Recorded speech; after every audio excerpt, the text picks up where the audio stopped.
नमस्कार दोस्तों, स्वागत है आपका अपना ही यूट्यूब चैनल टुडे एग्जाम पर। दोस्तों, जैसा कि आगामी एसएससी के विभिन्न एग्जाम हेतु जो हम लोग 36 वीडियो की सीरीज देख रहे थे, आज हम 36 में से क्लास नंबर 33 को देखेंगे। इससे पहले मैंने आपको 32 क्लास करा दिया है। साथ ही साथ जो भी स्टूडेंट इस सीरीज की पीडीएफ खरीदे हैं उनको पीडीएफ भी दे दी गई है। आशा करते हैं कि वीडियो वॉच करने के बाद आप पीडीएफ से रिवीजन भी कर रहे होंगे, क्योंकि बिना रिवीजन की पढ़ाई अधूरा मानी जाती है। चलिए शुरू करते हैं आज का ये क्लास। हमारा कोई सा भी कंटेंट चाहिए, ई बुक चाहिए, पीडीएफ चाहिए, आप इस मोबाइल नंबर पे व्हाट्सएप मैसेज के थ्रू एक छोटी सी फ़ी अदा करके कंटेंट को बाय कर सकते हैं, या डिस्क्रिप्शन में लिंक भी दिया गया है। आप लिंक भी क्लिक करेंगे तो आपको व्हाट्सएप पे ले जाएगा, इसी नंबर की व्हाट्सएप पे, और आपको जो है वहाँ से मैसेज करके कंटेंट को बाय कर लेना है। कंटेंट अवेलेबल है रेलवे के लिए, एसएससी के लिए, दिल्ली पुलिस के लिए, बिहार पुलिस के लिए, बिहार एसआई, बिहार एसएससी इत्यादि के लिए। ठीक है, पहला जो प्रश्न है, एक प्रश्न के कई सारे फैक्ट होते हैं, ये फैक्ट को कवर करते हुए चलना है। जो भी अब नए बच्चे, एग्जाम का समय आ रहा है तो अब नए बच्चे जुड़ेंगे, है ना। प्रथम अंडर 90 विश्व मुक्केबाजी चैंपियनशिप में भारत की तरफ से बंशिका गोस्वामी ने कौन सा पदक प्राप्त किया है? वीवीआई कर लेना, क्योंकि ये पहला संस्करण है इस प्रकार के मुक्केबाजी फॉर्मेट का। ठीक है, इसने गोल्ड मेडल जीती है। प्रथम अंडर 90 विश्व मुक्केबाजी चैंपियनशिप का आयोजन नवंबर 2024 में अमेरिका के कोलोराडो में आयोजित करा गया था। तो ये भी आपके लिए इम्पोर्टेंट होता है कि प्रथम अंडर 90 मुक्केबाजी चैंपियनशिप 2024 कहाँ पर ही आयोजित किया गया? तो आप कहेंगे यूएसए के अंदर किया गया था, कोलोराडो नगर में, है ना। इनके अलावा जहाँ भारतीय दल ने कितने पदक, कितने मेडल जीते? तो आप कहेंगे भारत की तरफ से 17 मेडल जीता गया। ये बहुत बड़ी उपलब्धि है ना, जिनमें 3 गोल्ड मेडल जीता गया। तो गोल्ड मेडलिस्ट आपके टॉप पे रहेंगे। ये तीनों गोल्ड मेडलिस्ट का नाम मैं नीचे प्रस्तुत कर रहा हूं। एक तो आपका बंशिका गोस्वामी जी हो गई, दूसरा है आपका पार्थवी ग्रेवाल। पार्थवी ग्रेवाल ने 65 केजी वर्ग में गोल्ड मेडल जीता है ना। इन्होंने नीदरलैंड के आलिया होपेमा को हराया है यही प्रतियोगिता में। बंशिका गोस्वामी के बारे में क्वेश्चन सेट किया था मैंने कि भाई इन्हीं से आधार है ये क्वेश्चन का, तो इनके बारे में पता चल ही गया कि ये गोल्ड मेडलिस्ट रही इस प्रतियोगिता में। हेमंत सांगवान, है ना, इन्होंने भी गोल्ड मेडल जीता है। तो ये तीनों के तीनों गोल्ड मेडलिस्ट है अंडर 90 विश्व बॉक्सिंग चैंपियनशिप, है ना, या फिर मुक्केबाजी चैंपियनशिप जो अमेरिका में 2024 नवंबर के समय में कराया गया था। अब देखिए, यहाँ से अगर हो सकता है कि करंट वर्जन से क्वेश्चन नहीं पूछे तो आपसे ऐसा भी पूछा जा सकता है कि भाई ये पार्थवी ग्रेवाल जो है किस खेल से संबंधित है, बंशिका गोस्वामी किस खेल से संबंधित है ना, हेमंत सांगवान किस खेल से संबंधित है? तो आपको बताना है भैया मुक्केबाजी, है ना। जिस प्रकार से निखत जरीन जब गोल्ड मेडल जीती थी तो बहुत दिन एग्जाम में पूछे गए थे, उसी प्रकार से इन्हें भी पूछे जा सकेंगे, है ना। ये भैया हमारे एसएससी के, है ना, ये जो आप सीरीज देख रहे हैं 36, ये एसएससी के लिए तो है ही। इसके अलावा एक फाउंडेशन क्रिएट करने के लिए पैरासीटामोल 500 आप लोगों को दिया था मैंने, और एक पैरासीटामोल 2 भी ई बुक आ चुकी है, तो ये भी आप ले सकते हैं, है ना। अपनी तैयारी को 4 चांद लगा सकते हैं। दिल्ली पुलिस वाला भी सेम रूल फॉलो करेंगे, पैरासीटामोल सीरीज के साथ साथ ये सीरीज कर लेंगे, आपको कोई कहीं से दिक्कत नहीं होगी अगर आप इतने करने के बाद मॉक टेस्ट रात में लगा रहे हैं तो।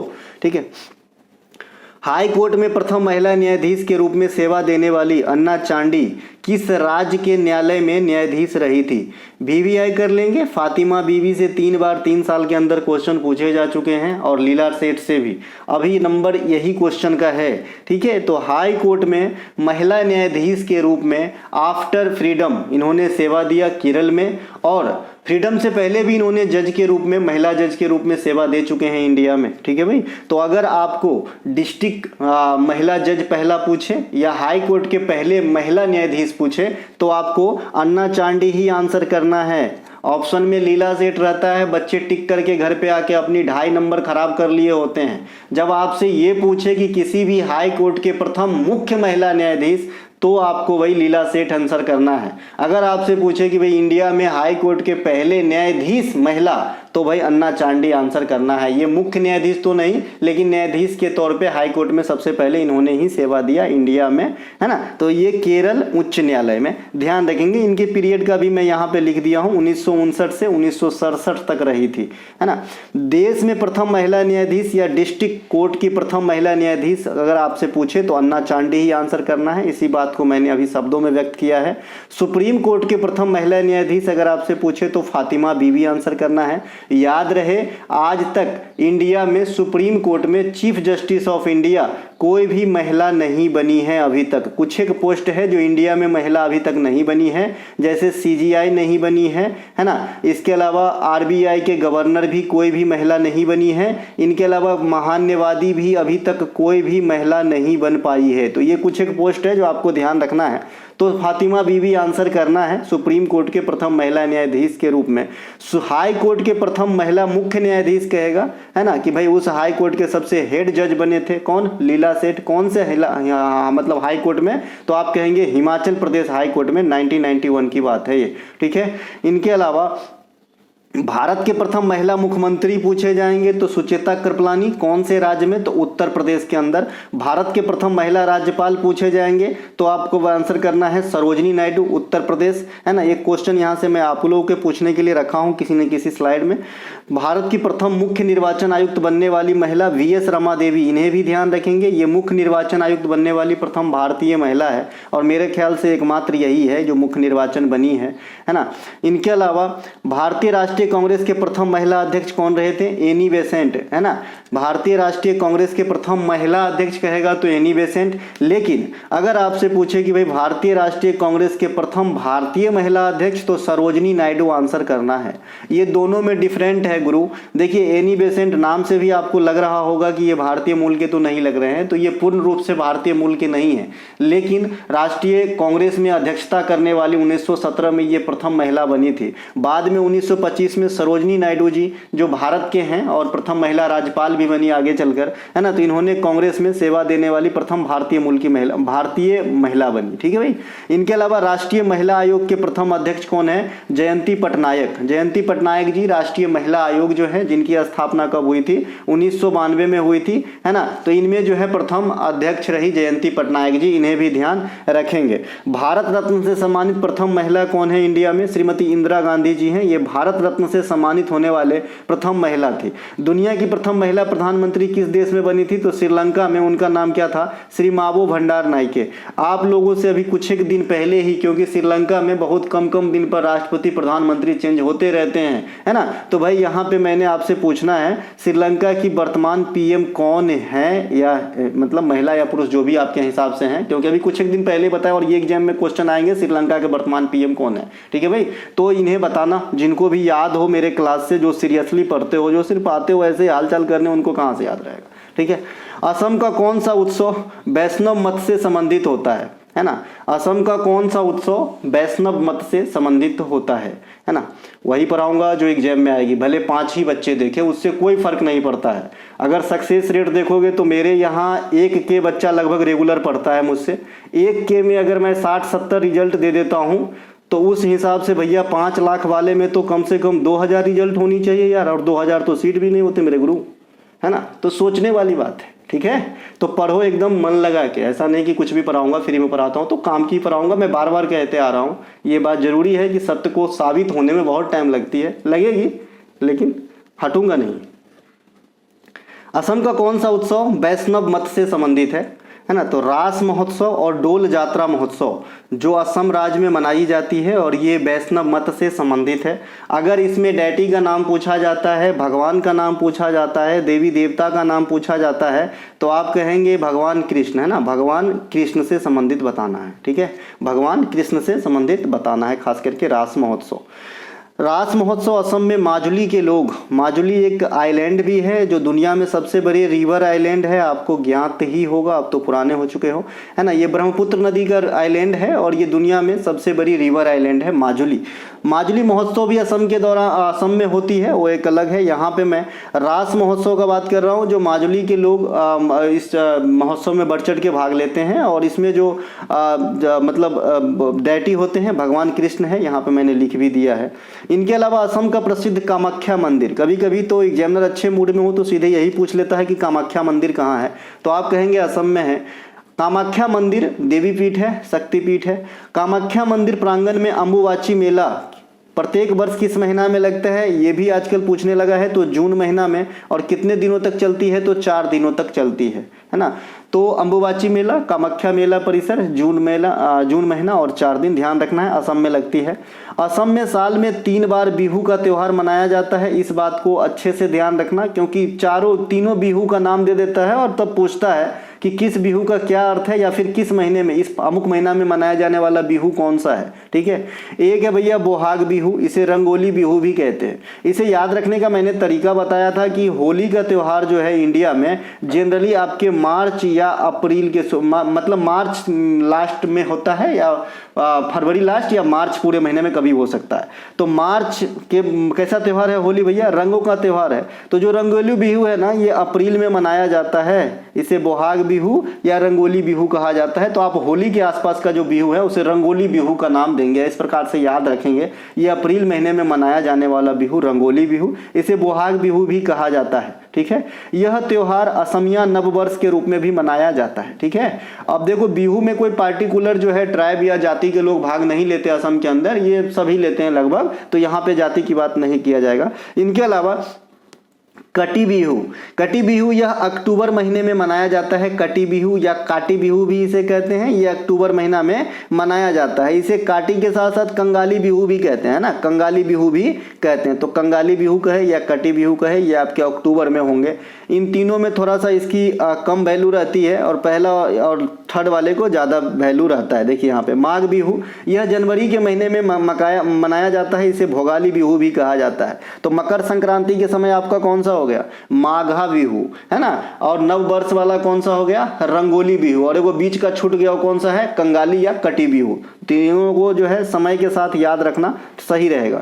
असम के अंदर देहिंग पटकाई महोत्सव असम राज्य में संस्कृति और विरासत को बढ़ावा देने के लिए मनाया जाता है। इसका नाम देहिंग नदी और पटकाई बूम पहाड़ी है, उनके नाम पे रखा गया है। असम के पूर्वी भाग में स्थित है ये पटकाई बूम पहाड़ी, तो इन दोनों के नाम से लिया गया है देहिंग पटकाई महोत्सव। आपसे पूछे कहाँ मनाया जाता है, तो कहेंगे असम के अंदर मनाया जाता है। असम के अंदर एक बैसागु त्योहार है, यह भी कई जगह पे नव वर्ष के जैसा ही मनाया जाता है। बैसागु त्योहार जो प्रत्येक वर्ष बैसाख महीना में आता है ना, बोडो कछाड़ियों के द्वारा मनाया जाता है। अब देखिए यहाँ से एक क्वेश्चन पूछा जाता है, सत्रिया यह असम का शास्त्रीय नृत्य है। इसे शास्त्रीय नृत्य के रूप में, यानी 8वां शास्त्रीय नृत्य यह बना था 2000 ईस्वी में संगीत नाटक अकादमी के द्वारा। ठीक है, तो यह 8वां शास्त्रीय नृत्य है इंडिया में। उसके बाद अभी तक जो है 9वां शास्त्रीय नृत्य का दर्जा किसी को दिया नहीं गया है। जिनके मन में छऊ आ रहा है, छऊ, तो ये संस्कृति मंत्रालय ने इसे शास्त्रीय नृत्य का दर्जा दिया है, न कि संगीत नाटक अकादमी। ठीक है मेरे भाई, तो 8 ही शास्त्रीय नृत्य आपको आंसर में मारना है अगर आज तक भी एग्जाम में पूछे तो। ठीक है, तो ये 2000 में सत्रिया को जो है शास्त्रीय क्लासिकल डांस का दर्जा मिला था। इसकी शुरुआत करने वाला या फिर इसको जो है लोकप्रिय बनाने वाले के नाम पूछे जाते हैं, तो आप कहेंगे इनको शुरुआत करने का श्रेय वैष्णव संत और सुधारक शंकर देव को दिया जाता है। ये काफ़ी बार पूछे जाते हैं एसएससी के द्वारा। बौद्ध धर्म का प्रमुख त्यौहार अब आएंगे, और जैन धर्म का, और फिर हम बौद्ध, जैन और ईसाई धर्म का, क्योंकि जो इस्लाम धर्म है या हिंदू धर्म है इनके त्यौहार आप जनरली ऐसे ही जान जाएंगे कि भाई ये इस्लाम धर्म की त्यौहार है और ये जो है हिंदू धर्म की त्यौहार है, क्योंकि हमारी जो है तादाद ज़्यादा है इंडिया में। बाद में कि ये जो कम तादाद में जो धर्म के लोग हैं उनकी त्यौहार को आपको जानना पड़ेगा, क्योंकि एग्जाम में पूछा जाता है। बौद्ध धर्म है ना, ये बुद्ध पूर्णिमा, ये नाम से स्पष्ट है तो मार देंगे। लोसर, लोसांग, हेमिस, बैसाख पोया, ये सभी के सभी बौद्ध धर्म का त्यौहार है। देखिए लोसर जो है ये आपके इंडिया में कई स्टेट में मनाए जाते हैं। लोसर आपके हिमाचल प्रदेश में भी मनाते हैं, लोसर आपके अरुणाचल प्रदेश में भी आपके मनाते हैं, और लोसर आपके लद्दाख में भी लद्दाख में भी मनाया जाता है। ठीक है, लोसांग जो है ये आपके सिक्किम के अंदर मनाया जाता है। इसी लोसांग को नामसूंग भी कहा जाता है। ठीक है, नामसूंग या लोसांग ये त्यौहार सिक्किम के अंदर मनाया जाता है। हेमिस जो है ये आपके लद्दाख के अंदर मनाया जाता है। लद्दाख के अंदर हेमिस 21 मठ भी है, और मठ शब्द से आपको पता चल ही गया होगा कि ये बौद्ध धर्म से संबंधित टर्म है। बैसाख पोया जो है ये कई देशों में बौद्ध धर्म के लोग मनाते हैं, श्रीलंका इत्यादि में, ठीक है भाई।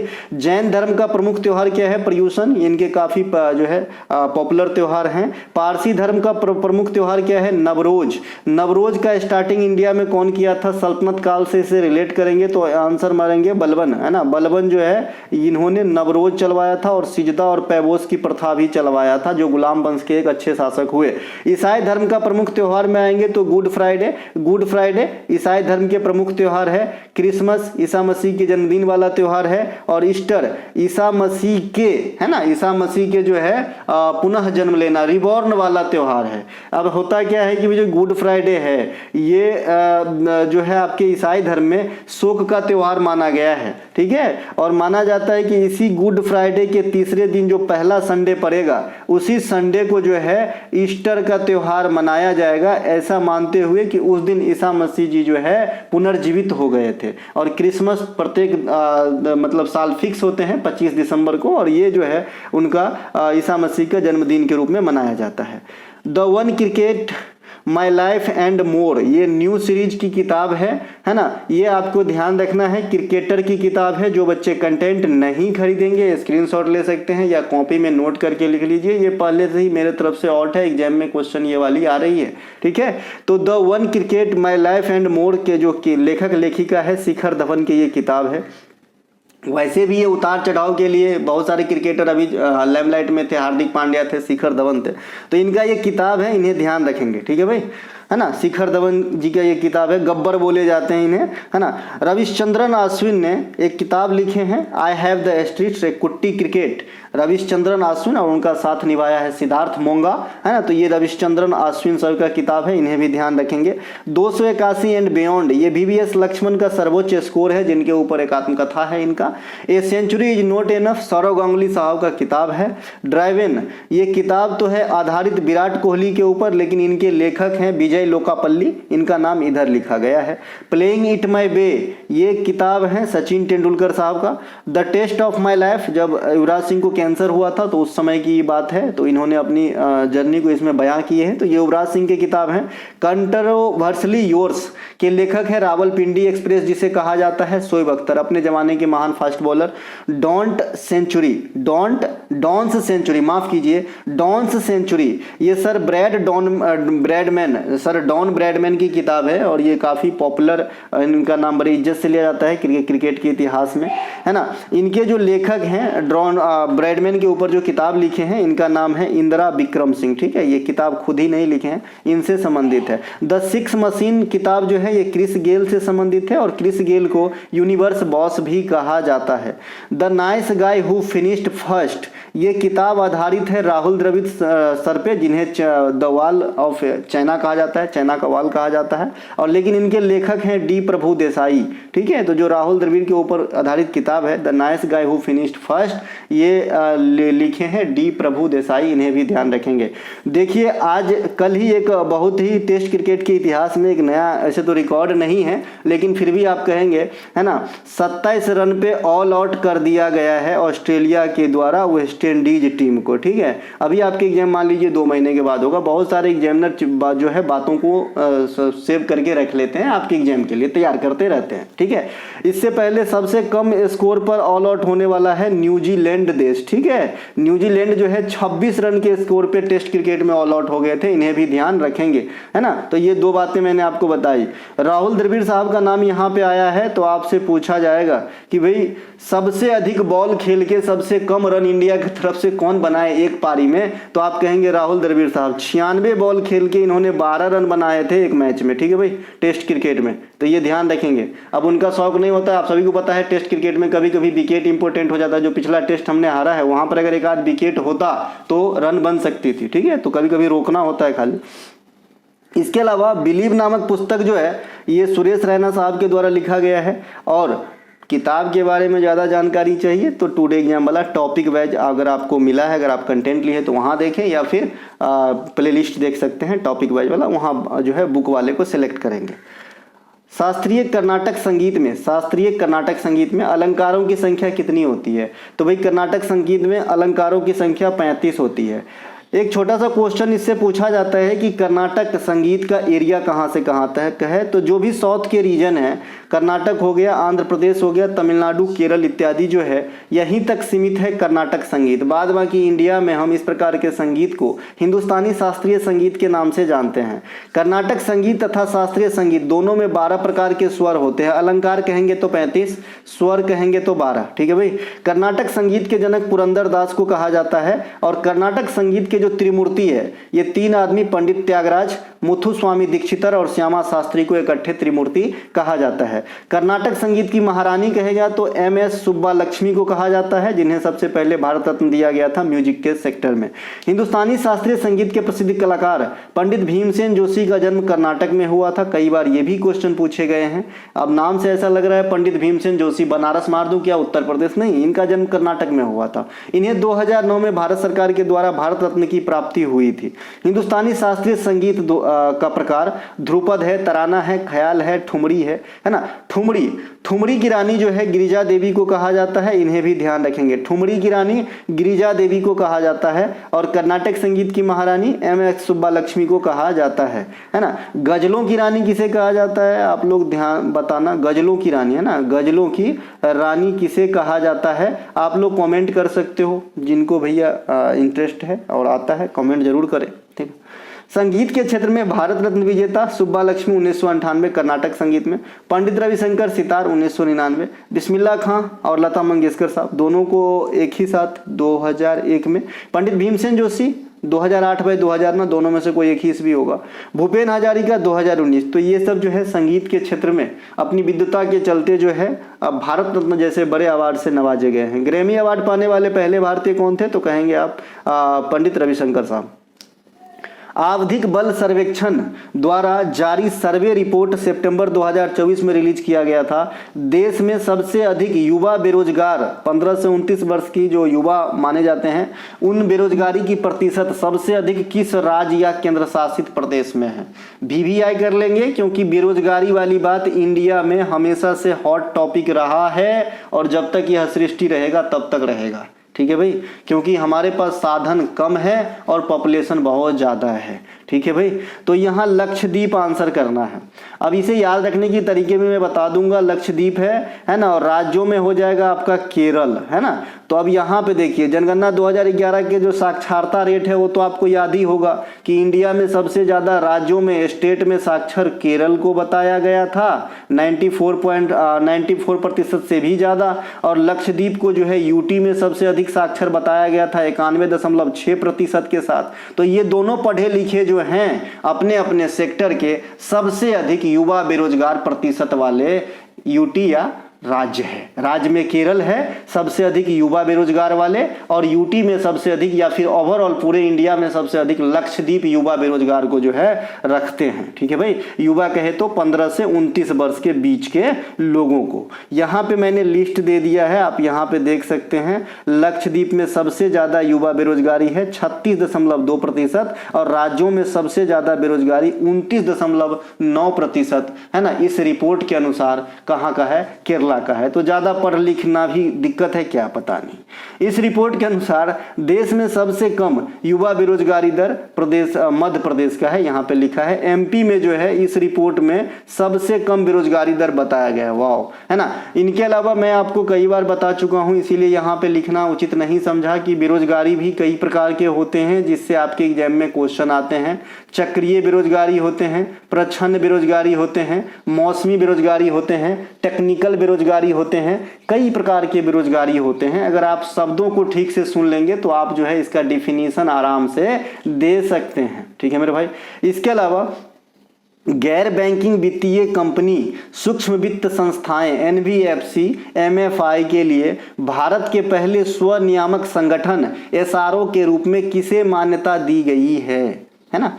अब देखिए, मैंने इससे पहले एक क्वेश्चन आपको पढ़ाया था कि भारत में जो भी एमएफआई कंपनी है या फिर जो भी कमर्शियल बैंक हैं उनको रेगुलेट करने वाला बॉडी कौन होता है, तो आप कहेंगे आरबीआई होता है। तो ये क्या बला है सर कि एमएफआई को, है ना, एमएफआई को, है ना, मतलब स्वनियामक संगठन की क्यों जरूरत पड़ी, तो ये आरबीआई जो है ना इनके मदद से ही रेगुलेट करते हैं। पहले ये जो आपका स्वनियामक संगठन है ये एमएफआई वगैरह को नजर में रखे रहते हैं और एक तरीके से ये आरबीआई को मदद कर रहे होते हैं। समझे कि नहीं समझे?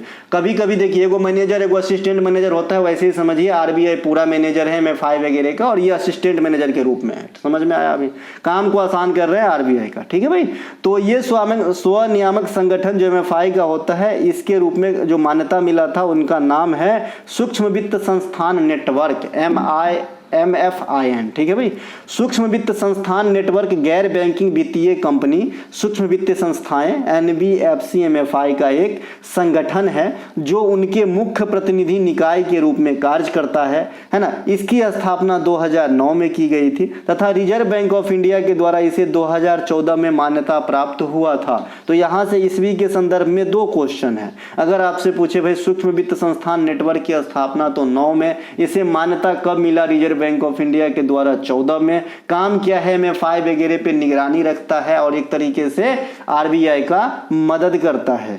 सूक्ष्म वित्त जो है मैक्रो फाइनेंस की शुरुआत सबसे पहले जो है बांग्लादेश से हुई, ऐसा माना जाता है 1983 में। ग्रामीण जो बांग्लादेश ग्रामीण बैंक है उनके फाउंडर का नाम भी पूछा जाता है, तो आप कहेंगे मोहम्मद यूनिस। मोहम्मद यूनिस जो है ये बांग्लादेश में ग्रामीण बैंक के फाउंडर है ना। और ये जब बांग्लादेश में तख्ता पलट हुआ था पिछले साल, है ना, हसीना की सरकार गिरी थी, तो ये इन्हीं को हेड बनाया गया था अंतरिम सरकार में, है ना। राष्ट्रीय कृषि और ग्रामीण बैंक विकास बैंक नाबार्ड, इनका बहुत नाम सुने होंगे। भारत में शीर्ष सहकारी बैंकों और क्षेत्रीय ग्रामीण बैंक दोनों को आमतौर पर विनियमित करने के लिए सर्वोच्च प्राधिकरण है, यानी ये ग्रामीण एरिया का टॉप संस्थान है। ठीक है भाई, इसकी स्थापना 12 जुलाई 1982 को शिवरमन समिति के अनुसार किया गया था। हेडक्वार्टर इसका मुंबई में है और वर्तमान में इनके अध्यक्ष जो है साजी केबी या केबी सजी है, जो राजू चिंताला का स्थान लिए थे। इन्हें भी याद रखेंगे, इनका जो है प्रमुख भी पूछा जाता है, यानी अध्यक्ष भी पूछा जाता है। ठीक है, नेक्स्ट है नाबार्ड। नाबार्ड ने एक स्कीम चलाई थी 1992-93 में। ठीक है, स्वयं सहायता समूह। स्वयं सहायता समूह जो है ये नाबार्ड के द्वारा ही चलाया गया था। गांव खेरे में आप देखते होंगे 10-15 महिलाओं का जो है एक ग्रुप होता है, जानकी स्वयं सहायता समूह, लक्ष्मी स्वयं सहायता समूह, आपने देखा होगा, बोर्ड वगैरह लगा रहता है गाँव घर के चौराहा पे। इसमें भी छोटी छोटी बचत की जाती है, ये भी एक प्रकार के एमएफआई का ही कार्य करता है और फिर उस बचत पैसे से जो है कम ब्याज दर पे उस ग्रुप के सदस्यों को लोन दिया जाता है। ठीक है मेरे भाई, है ना। तो इनकी ये जो पहल है ना ये नाबार्ड का ही है। यहीं पे नरेगा मनरेगा भी याद रख लेना दोस्त। नरेगा एक आया था 2005 में और नरेगा की स्थापना हुई थी 2006 में और मनरेगा बन गया था नरेगा 2009 में। और ये आपको 100 दिनों का रोजगार देता है ग्रामीण एरिया में। यहाँ से रोजगार कितने दिनों की मिलती है ये पूछा जाता है। एक है भैया इरडाई। ये इरडाई 1999 में स्थापित होते हैं। आपसे पूछा जाता है कि यह किस सेक्टर में कार्य करता है, तो ये बीमा धारकों के लिए एक जो है ना गार्जियन का काम करता है ना, जो बीमा ले रखे हैं उनकी हित की बात करता है। और इनका हेडक्वार्टर कहाँ है? हैदराबाद के अंदर स्थित है। सिडबी। सिडबी क्या है? भारतीय लघु उद्योग विकास बैंक, है ना, नाम से स्पष्ट है, छोटे उद्योग के लिए है। यह जो है कहाँ पे है? तो ये आपका है लखनऊ में स्थित है। इनके हेडक्वार्टर स्थापना कब हुई थी? 1990 में हुई थी। और वर्तमान में सिडबी के जो हेड हैं मनोज मित्तल साहब हैं, इन्हें ध्यान रखेंगे। ठीक है, नेक्स्ट है सेबी। सेबी जो है अपने शेयर बाजार क्षेत्र का मालिक है। सेबी जो है भारतीय प्रतिभूति और विनिमय board, security exchange board of India. इसकी स्थापना तो होती है 1988 में, लेकिन इसे वैधानिक दर्जा दिया जाता है 1992 में। ठीक है भाई, यह वैधानिक निकाय है, संवैधानिक निकाय नहीं है। इसका प्रमुख उद्देश्य भारतीय शेयर बाजार को विनियमित करना है और निवेशकों की हितों की रक्षा करना है। इसके वर्तमान अध्यक्ष तुहिन कांत पांडे जी हैं जो है ना। और इसमें प्रथम महिला अध्यक्ष बनी थी माधवी लता, नहीं माधवी पुरी बुच, है ना। तो इन्हें भी ध्यान रखेंगे। माधवी पुरी बुच जो है इसमें प्रथम महिला अध्यक्ष के तौर पे पोस्ट संभाल चुकी है। केवल करैकल द्वीप किस देश के समीप स्थित है? ये आइलैंड का नाम है केवल करैकल, ये आपके श्रीलंका के समीप स्थित है ना भैया। इनके अलावा श्रीलंका का अन्य प्रमुख द्वीपों में कच्छेथीवु द्वीप, ये एक समय काफ़ी एग्जाम में आए है ना, क्योंकि ये दे दिया गया था उन्हें। इनके अलावा जितने भी थेवु शब्द लास्ट में लगा रहता है ना, वो आपको मार देना है भैया, श्रीलंका के अंदर है। इनके अलावा श्रीलंका के अंदर पिजन आइलैंड है, बेल्लेनई आइलैंड है ना, कुसुरुना आइलैंड है, ये सभी के सभी कहाँ पे है भाई? श्रीलंका के अंदर है, इन्हें ध्यान रखेंगे, ठीक है। करियाचल्ली द्वीप मन्नार की खाड़ी, अभी हाल में ये चर्चा का विषय रहा था, इसीलिए इसे याद रखेंगे, एग्जाम में आएगा, ठीक है। करियाचल्ली द्वीप मन्नार की खाड़ी राष्ट्रीय समुद्र उद्यान के भीतर स्थित है और यह भारत के 4 प्रमुख प्रवाल भित्ति क्षेत्र जो है, कोरल रीफ क्षेत्र जो है, उनमें से एक है। अन्य 3 कौन कौन से कोरल रीफ क्षेत्र है ना, प्रवाल एरिया है, प्रवाल भित्ति वाला क्षेत्र है, तो आप कहेंगे कच्छ की खाड़ी है। कच्छ की खाड़ी कहाँ पे है? गुजरात के अंदर है ना। लक्षद्वीप है अरब सागर के अंदर। अंडमान और निकोबार द्वीप समूह कहाँ है? बंगाल की खाड़ी के अंदर। ये सब भी प्रवाल निर्मित है, ठीक है। और ये जो अभी आप देखें करियाचल्ली द्वीप, ये भी मन्नार की खाड़ी में स्थित है, ये भी प्रवाल निर्मित है, ठीक है भाई। न्यू मूर द्वीप पूछा जाता है कहाँ पे है या किसके समीप है, तो आप कहेंगे ये बंगाल के खाड़ी में स्थित है, लेकिन ये किसका पूर्ण रूप से है ये कहा नहीं जाएगा, क्योंकि ये इंडिया भी दावा करते हैं और बांग्लादेश भी दावा करते हैं। बंगाल की खाड़ी में स्थित एक छोटा सा द्वीप है, यह द्वीप हरिभंगा नदी के समीप गंगा ब्रह्मपुत्र डेल्टा के तट पर स्थित है, इन्हें ध्यान रखना है। इस द्वीप पर भारत और बांग्लादेश दोनों दावा करते आए हैं, है ना। हरिभंगा नदी बांग्लादेश में है, हरिभंगा आम भी होता है मेरे ख्याल में बांग्लादेश से, है ना। हरिभंगा आम का भी एक कैडर होता है क्या, अगर मुझे सही से याद आ रहा हो तो, है ना। इनके अलावा बांग्लादेश के अन्य प्रमुख द्वीपों में सेंट मार्टिन द्वीप है, यही बना था झगड़ा का मूल कारण जब हसीना की सरकार गिरी थी, तो क्योंकि इन द्वीप पे अमेरिका का नज़र था। सेंट मार्टिन द्वीप ये बांग्लादेश का एकमात्र कोरल द्वीप है, कोरल मतलब अभी प्रवाल वाला जो बात हमने करा है, ठीक है। तो इन्हें भी ध्यान रखना है। बांग्लादेश में अन्य द्वीप में भोला द्वीप भी है, भोला द्वीप है ना, भोला तूफान भी आया था एक बार, है ना। तो ऐसा नाम देख के लोग बांग्लादेश मारेगा नहीं, लेकिन आपको पहले से ही प्रिपेयर रहना है, नाम से जो है गुमराह नहीं होना है। किताब की कवर देख के किताब को जज नहीं करना है, ठीक है। जैसे आपको कटास राज मंदिर पूछा जाता है, अब इन ऑप्शन में पाकिस्तान है, इन बच्चे पाकिस्तान मार ही नहीं रहे हैं ऑप्शन में, है ना। उनको लग रहा है पाकिस्तान में क्या ही इतने बड़े मंदिर होंगे कि एग्जाम में पूछेंगे। भाई है भाई, पूछा जाता है भाई। अंडमान और निकोबार को पहले एमराल्ड द्वीप के रूप में जाना जाता था, इन्हें भी ध्यान रखेंगे। जो अंडमान और निकोबार है इसे पहले एमराल्ड द्वीप कहा जाता था। अंडमान और निकोबार में जनजाति की बात करेंगे, ओंग होता है, जारवा होता है, सेंटेलिस होता है। ये जो आपका अंडमान निकोबार में एक आइलैंड है जहाँ पे आम लोगों का जाना जो है वर्जित है, वहीं पे ये सेंटिलीज ट्राइब मिलता है जो आधुनिक दुनिया से बिल्कुल बेखबर है। और कई बार भारत सरकार या भारत के जो महान मतलब लोग हुए जो इस विषय में रखते हैं ज्ञान, वो गए कोशिश किए उनको जो है आधुनिकता से मतलब मिलाने की, लेकिन हर बार जो है हताशा ही हाथ लगे। तो कुछ ऐसे ट्राइब है अंडमान में सेंटिलीज लोग जो नहीं चाहते कि इस दुनिया में मिले, तो ये बिल्कुल अलग है, वहाँ पे आम लोग नहीं जाते हैं, है ना। अंडमान और निकोबार के प्रमुख जनजातीय लोग हैं, यहाँ से क्वेश्चन पूछा जाता है, ओंग और जारवा। एक सैम्पेन भी होता है जो दूसरे में बताऊंगा। वैरन द्वीप अंडमान और निकोबार में एकमात्र सक्रिय ज्वालामुखी है, इन्हें भी ध्यान रखेंगे। अंडमान और निकोबार द्वीप समूह का सबसे बड़ा द्वीप जो है मध्य अंडमान है, ये कई बार आपसे पूछा गया है। अंडमान निकोबार का सबसे बड़ा द्वीप कौन सा है, तो आप कहेंगे मध्य अंडमान है ना। ये बात को ध्यान रखना है। और लक्षद्वीप का सबसे बड़ा द्वीप जो है कॉर्डेट द्वीप है ना।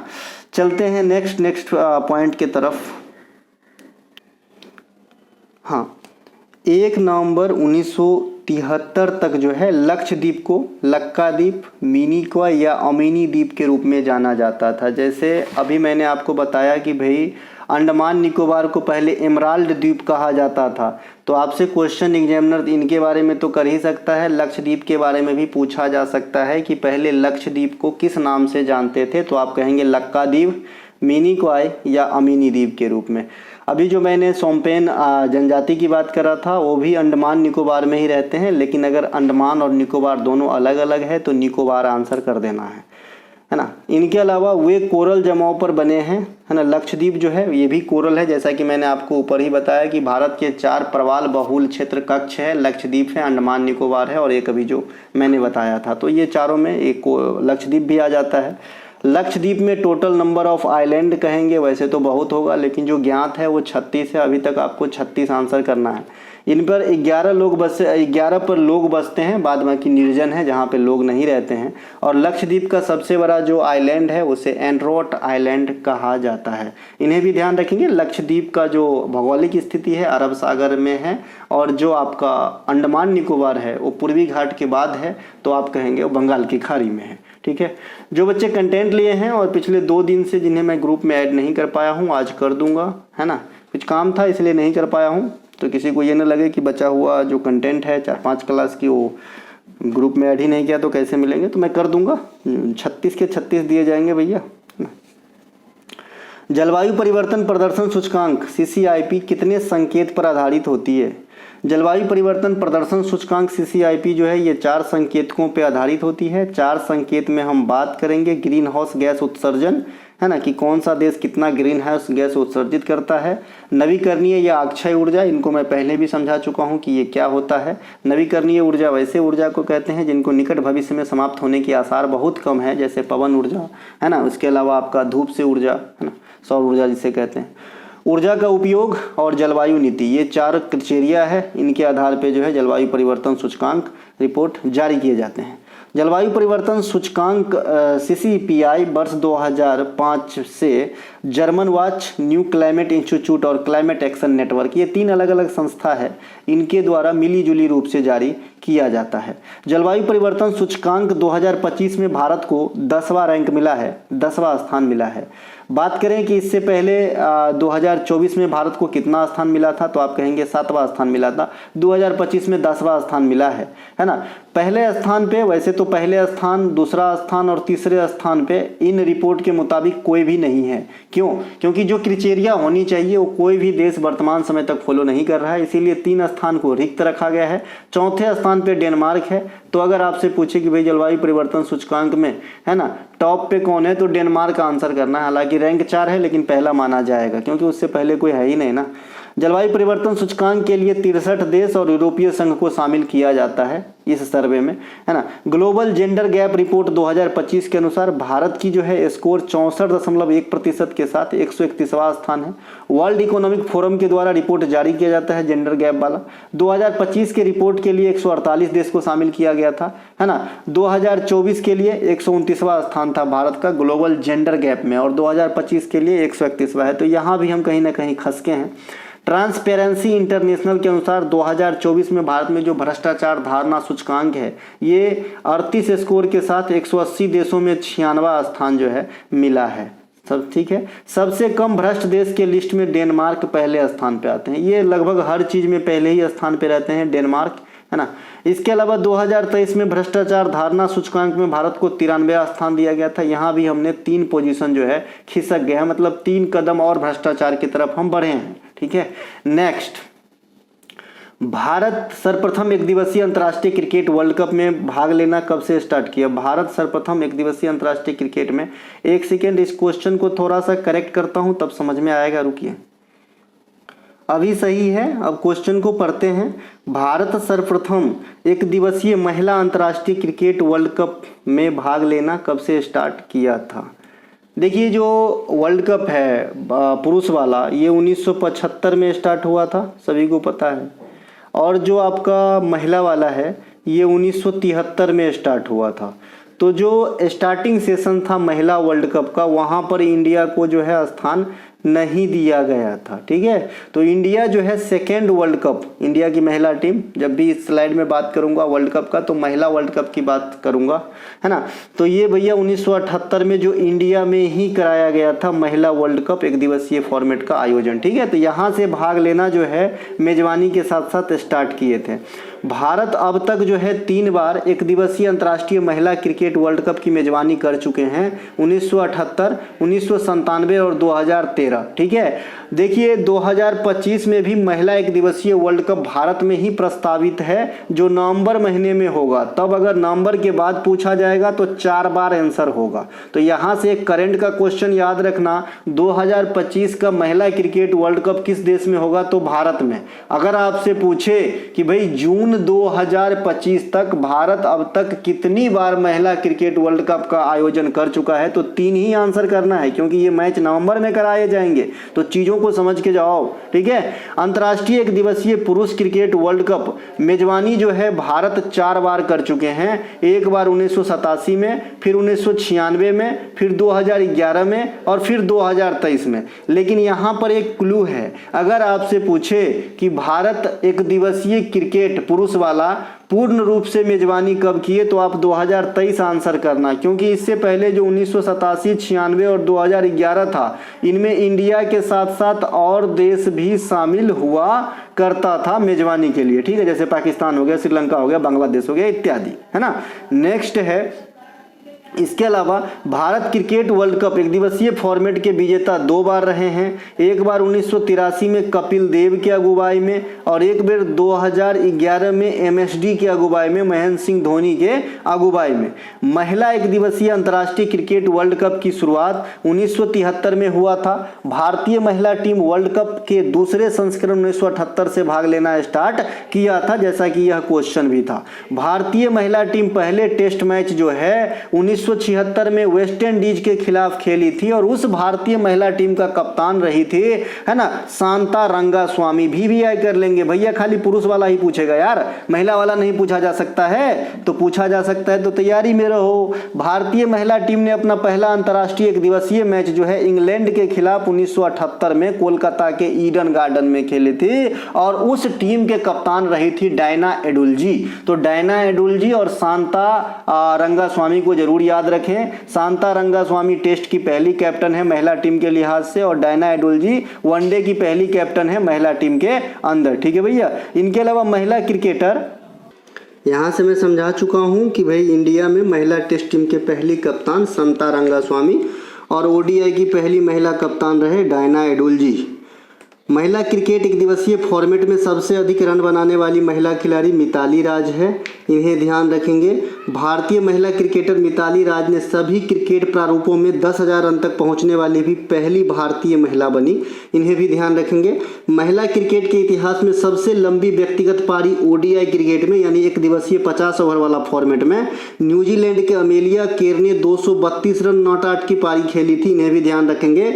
और पुरुष ओडीआई के इतिहास में सबसे लंबे व्यक्तिगत पारी जो है रोहित शर्मा के नाम है, 264 रन, इन्हें भी ध्यान रखेंगे। ठीक है भाई, तो ये जो रिकॉर्ड है ना, यहीं से आपके एग्जाम में क्वेश्चन आते हैं और फिर अपन जो है लटक जाते हैं, तो कुछ ऐसे रिकॉर्ड जरूर याद रखने चाहिए। आईसीसी अंडर 90 T20 महिला वर्ल्ड कप की जो शुरुआत है, पहला संस्करण 2023 में खेला गया था।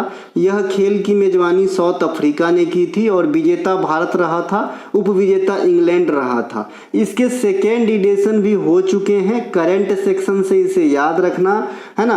अंडर 90 T20 महिला वर्ल्ड कप 2025 जो है ये मलेशिया में कराए गए, कुलालमपुर में। ठीक है भाई, मलेशिया में कराए गए। इनके विजेता भारत ही रहे हैं और उपविजेता साउथ अफ्रीका रहे हैं। तो ये 2 बार प्रतियोगिता हुआ है, 23 में स्टार्ट हुआ था, 2 साल पे होता है, 25 में मलेशिया में हुआ है और फिर से विजेता भारत ही बन गया है। निम्नलिखित में से किस भारतीय नदी को ब्लू रिवर भी कहा जाता है? भरत पूजा नदी को ब्लू रिवर भी कहा जाता है। नीलगिरी की पहाड़ियों को ब्लू माउंटेन के नाम से जाना जाता है। देखिए बहुत सारे देश में ब्लू पहाड़ है, ब्लू जंगल है, लेकिन इंडिया के लिहाज से पूछेगा तो 2 चीज़ याद रखना है, ब्लू रिवर कहेगा या नीला नदी कहेगा तो भरत पूजा नदी को कहा जाता है। नीलगिरी पहाड़ी जो कई सारे स्टेट में एग्जिस्ट करेंगे और कई सारे स्टेट के जो है ना त्रिकुटी बिंदु पे है, कर्नाटक, केरल और तमिलनाडु, वैसे खासकर तमिलनाडु बोला जाता है लेकिन है ये जंक्शन के ऊपर। ठीक है, तो इसे जो है ब्लू माउंटेन कहा जाता है। ठीक है, यही वो नीलगिरी पहाड़ी है जहाँ पे आपका है ना ईस्टर्न घाट और वेस्टर्न घाट का मिलन होता है, मीटिंग पॉइंट है नीलगिरी की पहाड़ी। ठीक है, तो ये ध्यान रखेंगे, पूर्वी घाट और पश्चिमी घाट का मिलन कहाँ पे होता है? नीलगिरी के अंदर होता है। एक है भाई फावंगपुई चोटी, ये मिजोरम राज्य में स्थित है, इसे ब्लू माउंटेन ऑफ इंडिया कहा जाता है। ये भारत का ब्लू माउंटेन कहलाते हैं फावंगपुई। ठीक है भाई, और नीलगिरी को भी कहा जाता है ब्लू माउंटेन। ठीक है, और ब्लू नदी कहा जाता है भरतपुझा या पुन्नानी नदी को। ठीक है, भरतपुझा नदी का जो उद्गम है ये तमिलनाडु के अन्नामलाई रेंज में पश्चिमी घाट से होती है, और ये इनका अधिकांश भाग जो है केरल में बहता है 209 किलोमीटर, और 41 किलोमीटर तमिलनाडु में बहती है। टोटल 250 किलोमीटर लंबी नदी है, और ये केरल में बहने वाली सेकेंड सबसे बड़ी नदी है आफ्टर पेरियार। इसे भी ध्यान रखेंगे, इसका मतलब केरल की सबसे लंबी नदी पेरियार नदी हो गया। पश्चिमी घाट से निकलने वाली नदी पूछा जाता है आपसे, तो पश्चिमी घाट से निकलने वाले प्रमुख नदियों में पेरियार, यह केरल का मुख्य नदी है। भरतपुझा, यह भी केरल में बहती है लेकिन तमिलनाडु से निकलती है। नेत्रावती, शरावती है ना, शरावती है ना, इसके अलावा मंडोवी, पश्चिमी गमन, ये सब पश्चिम की तरफ बहता है ना, ये पूर्व से पश्चिम की तरफ बहने का काम करता है। गोदावरी, कृष्णा, कावेरी, तुंगभद्रा, भीमा, मालप्रभा, घाटप्रभा, हेमावती, काबिनी, ये सभी जो है ना पूर्व दिशा की तरफ बहने का काम करता है, तो इन्हें भी ध्यान रखेंगे। कोसी नदी को बिहार का शोक कहते हैं, ब्रह्मपुत्र नदी को असम का शोक कहते हैं, और महानदी को उड़ीसा का शोक कहा जाता है। ब्रह्मपुत्र नदी के बारे में भी पढ़ना है। ब्रह्मपुत्र नदी तिब्बत स्थित मानसरोवर के समीप कैलाश श्रेणी, जो हिमालय का ही श्रेणी होगा, अगर आपसे ओवरऑल पूछा जाए तो कहेंगे हिमालय श्रेणी, उसमें भी कैलाश वाला रेंज से। ठीक है, ये कहाँ पे? तिब्बत से निकलती है। ग्लेशियर का पार्टिकुलर नाम क्या है? चेमाड्यूंग ग्लेशियर। कौन से ग्लेशियर से निकलती है बंधु? चेमाड्यूंग ग्लेशियर से। इसे तिब्बत में क्या कहते हैं? सांगपो, और चीन में क्या कहते हैं? यारलुंग जांगबो। ठीक है, और अरुणाचल प्रदेश में जब एंट्री मारती है, इंडिया में प्रवेश करती है, तो इसका नाम दिहांग या सियांग कहा जाता है। जैसे इंडिया के बाद यह बांग्लादेश में जाने के बाद जो है बंगाल की खाड़ी में मिलेगा, है ना, पहले तो गंगा में मिलेगा, माफ कीजिए, तब जो है मेघना कहलाएगी। तो जब बांग्लादेश में यह जाता है तो इसका नाम हो जाता है जमुना। तो एक ही नदी के कई वेरिएंट है भाई, है ना। ये सांगपो से स्टार्ट हुआ था तिब्बत में, है ना, फिर चीन के रीजन में इसे यारलुंग जांगपो, फिर अरुणाचल प्रदेश में इसे दिहांग या सियांग, फिर बांग्लादेश में इसे जमुना। ये सभी के सभी नाम है ब्रह्मपुत्र नदी का। ठीक है, ब्रह्मपुत्र नदी में ही सबसे बड़ी दुनिया की नदी आइलैंड माजुली स्थित है, हमने शुरुआत में बात कर लिया था। ब्रह्मपुत्र नदी की कई सहायक नदियां हैं, इन्हें ध्यान रखना है।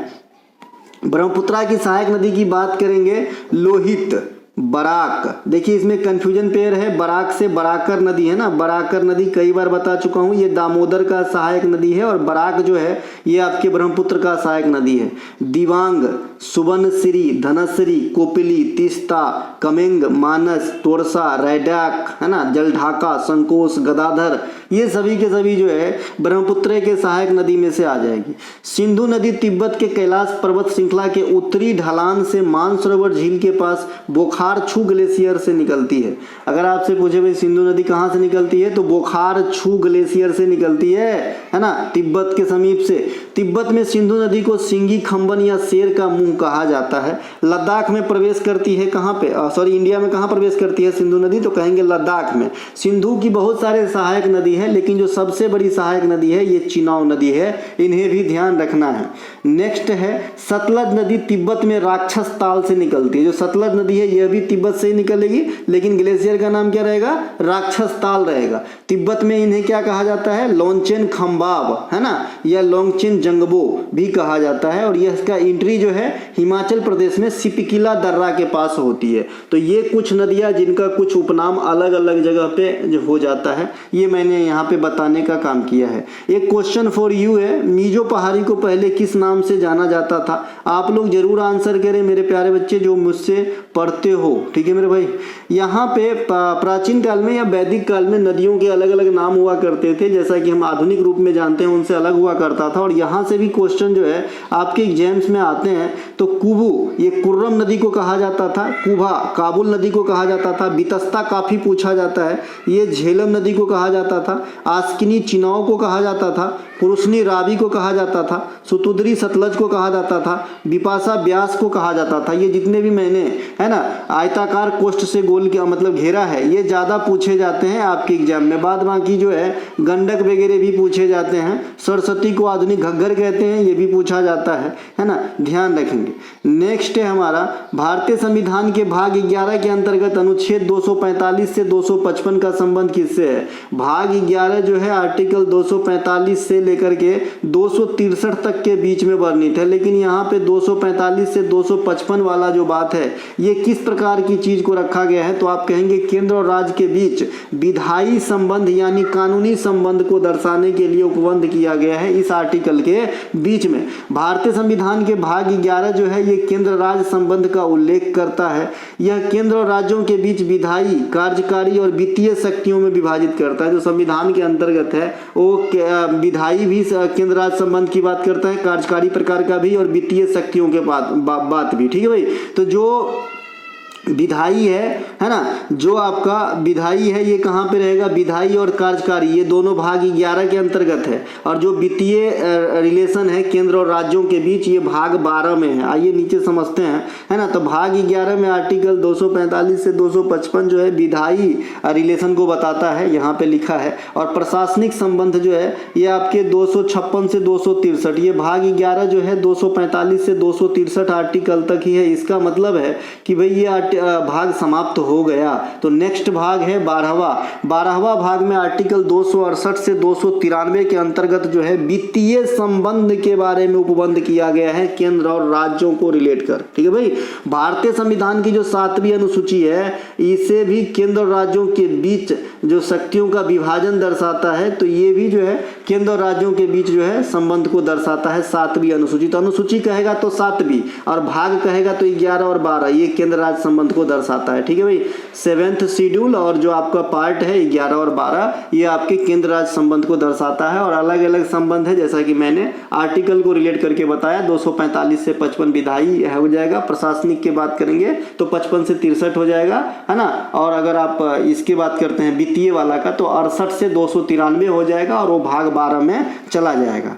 जलराशि स्रोत में लघु ज्वार कब आता है? नीप टाइड कब आता है? तो जब सूरज और चंद्रमा एक दूसरे के समकोणीय फॉर्म में हो जाते हैं तो आपका जो है लघु ज्वार आने का काम करता है। ठीक है मेरे भाई, ज्वार का मुख्य कारण क्या होता है? चंद्रमा का गुरुत्वाकर्षण और पृथ्वी तथा चंद्रमा के केंद्र प्रसारी बल, ये क्या है भाई? आपका ज्वार का मुख्य कारण है। ज्वार का मुख्य कारण है। ज्वार मतलब ऊपर की तरफ उफान लेना जल का, भाटा का मतलब नीचे की तरफ जाना। ठीक है भाई, दीर्घ ज्वार स्प्रिंग टाइड जब सूर्य तथा चंद्रमा एक सीधी रेखा में हो जाती है तो दोनों की आकर्षण शक्ति एक साथ मिलकर कार्य करने लगता है। और एक आदमी कार्य करेगा, दो आदमी कार्य करेगा तो कुछ हो तो बढ़ेगा ना महाराज।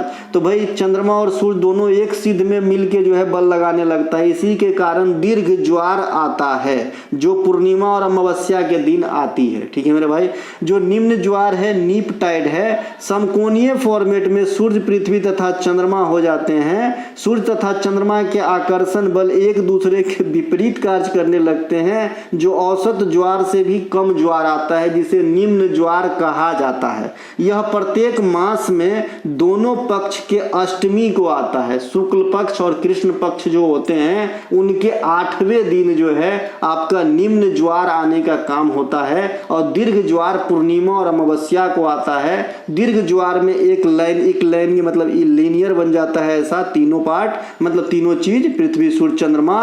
और जो आपका निम्न ज्वार है नीप टाइड है उनमें क्या हो जाता है? समकोणीय फॉर्मेट में हो जाता है। इतनी बात ध्यान रखना है, इससे कुछ पूछेगा आपका काम हो जाएगा। बाद में कि आप सौर उपसौर बता दिया हूं। अपसौर जो है ये 4 जुलाई को मनाया जाता है, अभी मनाया गया होगा। उपसौर जो है ये 3 जनवरी को प्रत्येक वर्ष मनाया जाता है। अपसौर क्या होता है? उस दिन जो है सूर्य अपनी वास्तविक स्थिति से पृथ्वी की तुलना में थोड़ा ऊपर चला जाता है। और उपसौर जो होता है कि उस दिन जो है सूर्य अपनी वास्तविक स्थिति से पृथ्वी की तुलना में थोड़ा नजदीक आ जाता है। ठीक है, 24 घंटे में 2 बार ज्वार और 2 बार भाटा आता है। मान लीजिए कि 6 बजे वो ज्वार आया था तो अगला ज्वार 12 घंटा 26 मिनट के बाद आएगा, है ना। तो 12 6 18 बज के 26 मिनट में अगला ज्वार आएगा। और 6 घंटा 13 मिनट के बीच जो है दूसरा चीज़ आता है। मतलब पहले ज्वार तो भाटा आएगा 6 घंटा 12:13 में भाटा आएगा, फिर 18:26 में क्या आएगा, फिर से ज्वार आएगा, और फिर 8-6-24 मतलब 0-0 है ना, और 26 और 13 39, 0-39 में जो है आपका क्या आ जाएगा, फिर से ज्वार भाटा, फिर आ जाएगा भाटा। मतलब एक बार ज्वार एक बार भाटा आता है, दोनों के बीच 6 घंटा 13 मिनट का गैप होता है। मतलब एक सेम चीज को रिपीट होने के लिए 12 घंटा 26 मिनट की टाइम चाहिए, ज्वार टू ज्वार भाटा टू भाटा। समझ में आ गया?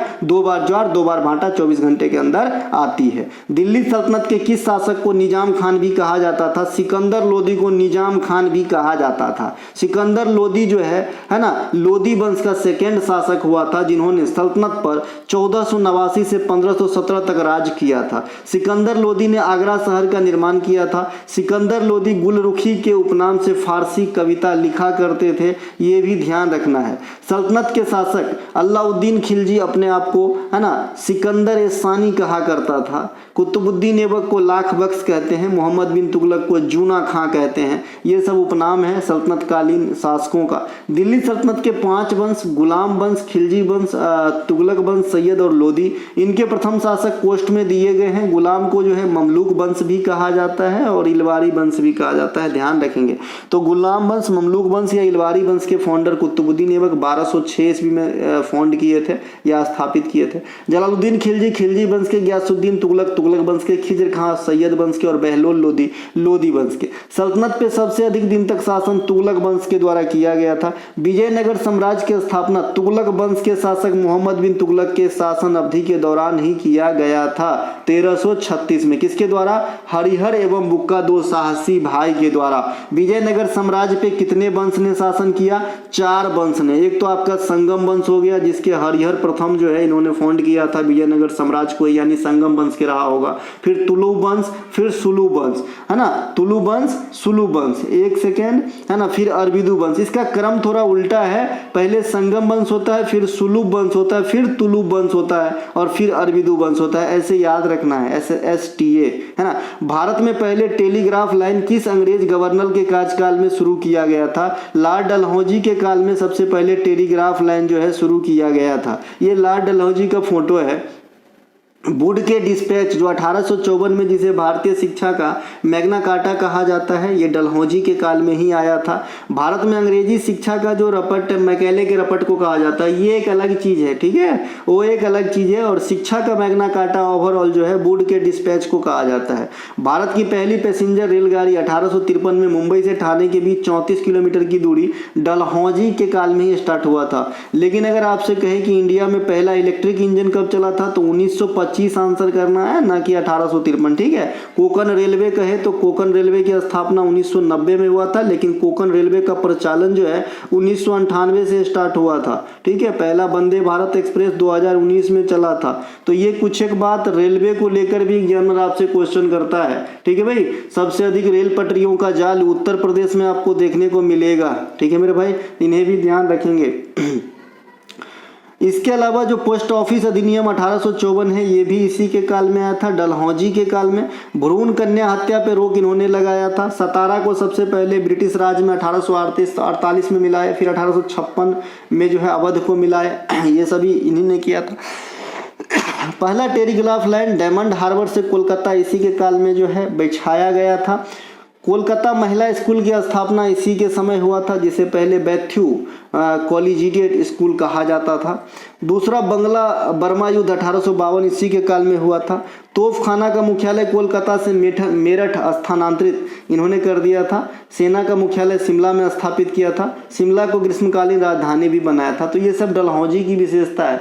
अगर इसी प्रकार से सभी गवर्नर की विशेषता चाहिए तो टुडे एग्जाम की टॉपिक वाइज देख लेना, जो इमेज के साथ साथ इसी प्रकार से आपको जो है सभी गवर्नर का जो है विशेषता बताएगा, या फिर आप जो टॉपिक वाइज प्लेलिस्ट है उसमें जाके यह वीडियो खोज के आप देख लीजिएगा। इससे बाहर नहीं आएगा। अगर आपसे पूछा जाता है गवर्नर जनरल, तो कहने का मतलब है हमारा कोई सा भी आप कंटेंट लेते हो ना गुरु, तो 40-45 तो ऐसे टॉपिक है जो हॉट टॉपिक रहते हैं, इनकी जो कंटेंट टॉपिक वाइज फॉर्मेट में तो निःशुल्क दिया जाता है। बाद में कि मैं इस पूरे 36 क्लास की अगर 55 रुपया चार्ज किया हूँ तो क्या हो भाई, एक नोटबुक भी आता है क्या आज 55 रुपये में। तो यह एक प्रकार